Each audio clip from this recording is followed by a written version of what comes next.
Asian രാജ്യങ്ങളിൽ നിന്നും African രാജ്യങ്ങളിൽ നിന്നും യൂറോപ്പ് ലക്കാക്കി കുടിയേറാൻ കൊതിക്കുന്ന ഏവരുടെയും ആത്യന്തിക ലക്ഷ്യമായിരുന്നു യുണൈറ്റഡ് കിങ്ഡം.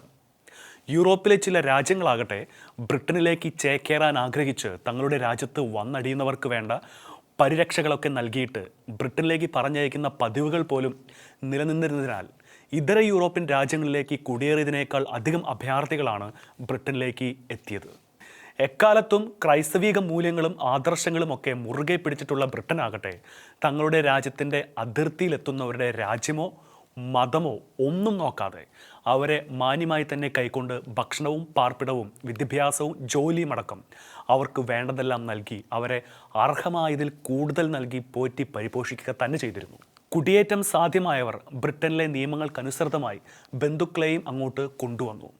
അവരുടെ സംഘബലം പ്രബലമാവുകയും ആഗോള തീവ്രവാദികളുടെ നിർദ്ദേശങ്ങൾ പോലും ആധാരമാക്കി അധികാരങ്ങളും മറ്റും കൈയാളി മത അജണ്ടകൾ ഉയർത്തിക്കാട്ടി ബ്രിട്ടനെ അട്ടിമറിക്കുവാൻ കളമൊരുക്കുകയും സ്ഫോടനങ്ങളും കലാപങ്ങളും ലൈംഗിക ചൂഷണങ്ങളുമായി അതിനുവേണ്ട അടിത്തറ ശക്തമാക്കുകയും ചെയ്തു. കുടിയേറ്റക്കാരുടെ നീക്കങ്ങൾ ബ്രിട്ടൻ്റെ പരമ്പരാഗത ആധാരശിലകളിൽ വിള്ളലുണ്ടാക്കാനാണെന്ന് ചില മുന്നറിയിപ്പുകൾ ഉണ്ടായിട്ടുണ്ടെങ്കിലും ലിബറൽ വാദത്തിൻ്റെ പേരിൽ അതെല്ലാം അട്ടിമറിച്ചു. വോട്ട് ബാങ്കുകൾ സംരക്ഷിച്ചുകൊണ്ട് തങ്ങളുടെ അധികാരം നിലനിർത്തുവാനാണ് ലേബർ ഭരണകൂടമടക്കമുള്ള രാഷ്ട്രീയ നേതൃത്വവും ശ്രമിച്ചത്. എന്നാൽ തങ്ങൾക്ക് ലഭിച്ച മുന്നറിയിപ്പുകളെല്ലാം യാഥാർത്ഥ്യമാണെന്നും അനധികൃതമായി തങ്ങളുടെ രാജ്യത്തേക്ക് കുടിയേറിയവരെല്ലാം തങ്ങളുടെ നിലനിൽപ്പിനെ അസ്ഥിരമാക്കുന്ന വിധത്തിൽ ചുവട്ടടിയിലെ മണ്ണ് തുരന്നുമാറ്റുന്നവരാണെന്നും ഒടുവിൽ തിരിച്ചറിഞ്ഞ ബ്രിട്ടീഷ് ജനത ഇപ്പോൾ അതിശക്തമായ കുടിയേറ്റ വിരുദ്ധ പ്രക്ഷോഭങ്ങളുമായി മുമ്പോട്ട് പോവുകയാണ്. ദേശീയ ബോധത്താൽ അസ്തിത്വ ബോധത്തിന് തീപിടിച്ച ബ്രിട്ടീഷുകാർ ഒരു ക്യാമ്പയിൻ രാജ്യത്ത് വ്യാപകമാക്കിയിരിക്കുകയാണ്. തങ്ങളുടെ സ്വൈരജീവിതത്തിന് വിഘാതമായി തങ്ങളുടെ രാജ്യത്തിൻ്റെ മൂല്യങ്ങളെ ശിഥിലമാക്കുവാൻ തുനിഞ്ഞ് ഇറങ്ങിയിരിക്കുന്നവരെ രാജ്യത്ത് നിന്ന് അടിച്ചു പുറത്താക്കുവാൻ ബ്രിട്ടീഷ് ജനത ഒന്നടങ്കം ഇപ്പോൾ രംഗത്ത് ഇറങ്ങിയിരിക്കുകയാണ്. യൂറോപ്പിനെയും പശ്ചിമേഷ്യയെയും കീഴടക്കാനൊരുങ്ങിയ ഇസ്ലാമിസ്റ്റുകളും അവിശ്വാസികളുമായവരിൽ നിന്നും യൂറോപ്പിനെ തിരിച്ചു പിടിക്കുവാൻ ക്രൈസ്തവ സഭകളുടെ നേതൃത്വത്തിൽ മധ്യകാലഘട്ടത്തിൽ നടന്ന കുരിശ് യുദ്ധങ്ങളെ അനുസ്മരിപ്പിക്കുന്ന വിധത്തിലാണ് ഇപ്പോൾ ബ്രിട്ടനിൽ ഉടനീളമുള്ള വിളക്ക് കാലുകളിലും ബസ് സ്റ്റോപ്പുകളിലും ട്രാഫിക് ക്യാമറകളുടെ വശങ്ങളിലുമെല്ലാം ചുവന്ന പെയിൻറ്റിൽ കുരിശടയാളം വരച്ചു വച്ചിരിക്കുകയും യൂണിയൻ ജാക്കിൻ്റെ സ്റ്റിക്കർ ഒട്ടിച്ചിരിക്കുകയുമാണ്. കൂടാതെ ദേശീയ പതാക ഉയർത്തിപ്പിടിച്ചുകൊണ്ട് പതിനായിരക്കണക്കിന് ദേശസ്നേഹികളാണ് കുടിയേറ്റ വിമുക്ത ബ്രിട്ടൻ എന്ന ആവശ്യവുമായി രംഗത്ത് വന്നിറങ്ങിയിരിക്കുന്നത്. ഇവർക്ക് കൺസർവേറ്റീവ് പാർട്ടിയുടെ മാത്രമല്ല ലേബർ പാർട്ടിയിലുള്ളവരുടെയും രഹസ്യ പിന്തുണകൾ ലഭിക്കുന്നുമുണ്ടെന്നുള്ള വിവരങ്ങളാണ് ഇപ്പോൾ പുറത്തു വന്നുകൊണ്ടിരിക്കുന്നത്. ഇംഗ്ലീഷ് ഡിഫൻസ് ലീഗ് സ്ഥാപകൻ ടോമി റോബിൻസൺ തുടങ്ങിയ തീവ്ര വലതുപക്ഷ രാഷ്ട്രീയക്കാരുടെയും പിന്തുണ ഈ പ്രക്ഷോഭക്കാർക്കുണ്ട്. ബ്രിട്ടനിലെ ഏറ്റവും വലിയ രണ്ടാമത്തെ നഗരമായ ബിർമിംഗ്ഹാമിൽ operation raise the colours campaign ആരംഭിച്ചപ്പോൾ തന്നെ അതിനെതിരെ ചിലർ പ്രതികരിക്കുകയും അവിടെ കെട്ടിയിരുന്ന സെൻറ്റ് ജോർജ് ക്രോസ് പതാകകൾ അഴിച്ചുമാറ്റുകയും ഇത് ക്രൈസ്തവ തീവ്രവാദ നീക്കങ്ങളാണെന്ന് പറഞ്ഞ് ചിലർ രംഗത്ത് വരികയും ചെയ്തിരുന്നു.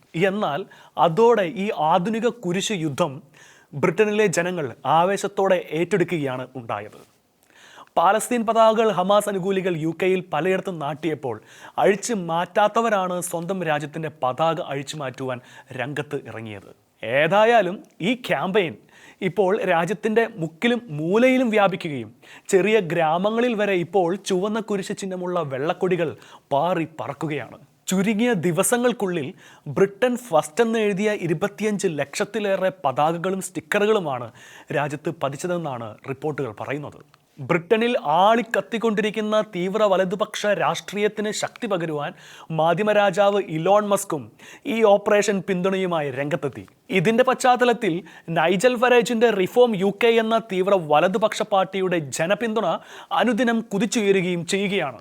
ഈ തീവ്ര വലതുപക്ഷ പാർട്ടിക്കാരുടെ പ്രകടനങ്ങളിലെല്ലാം അവരുടെ പതാകകൾക്കൊപ്പം ഒരു മരക്കുരിശും കയ്യിലെടുത്താണ് അവർ രംഗത്തിറങ്ങുന്നത്. അതുകൂടാതെ കുടിയേറ്റ വിരുദ്ധ സർക്കാർ വിരുദ്ധ മുദ്രാവാക്യങ്ങൾക്കൊപ്പം ലണ്ടൻ യേശുവിൻ്റേതാണെന്നും ഇതൊരു ക്രിസ്ത്യൻ രാജ്യമാണെന്നും യേശു രാജാക്കന്മാരുടെ രാജാവാണെന്നും ഉറക്കെ പ്രഘോഷിച്ചുകൊണ്ട് രാജ്യത്തിൻ്റെ ക്രൈസ്തവ പാരമ്പര്യങ്ങൾ തിരികെ കൊണ്ടുവരുവാനുള്ള നീക്കങ്ങളും ശക്തമായിരിക്കുകയാണ്.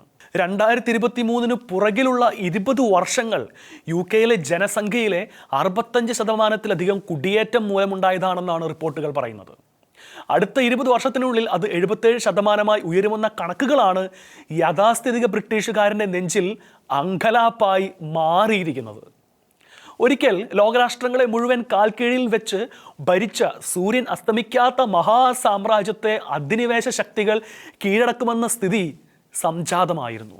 എന്നാൽ നരകുലത്തെ പിശാചിൻ്റെ അടിമത്തത്തിൽ നിന്നും വീണ്ടെടുത്ത് യേശുക്രിസ്തുവിൻ്റെ കുരിശ് ഇസ്ലാമിസ്റ്റ് അടിമത്തത്തിലേക്ക് വീണുകൊണ്ടിരിക്കുന്ന ബ്രിട്ടനും മോചനത്തിൻ്റെ പുതിയ വഴി തെളിക്കുകയാണ്. എന്നാൽ ഈ ദേശീയവാദം കൊടുമ്പിരി കൊള്ളുന്നതോടെ അനധികൃത അഭയാർത്ഥി കുടിയേറ്റക്കാർ മൂലം നിയമപരമായി UK-യിൽ സമാധാന ജീവിതം നയിച്ചുകൊണ്ടിരിക്കുന്ന മലയാളികളടക്കമുള്ള വിദേശികൾക്കും അപകടമായി തീരുമോ എന്നതാണ് കണ്ടറിയേണ്ടത്.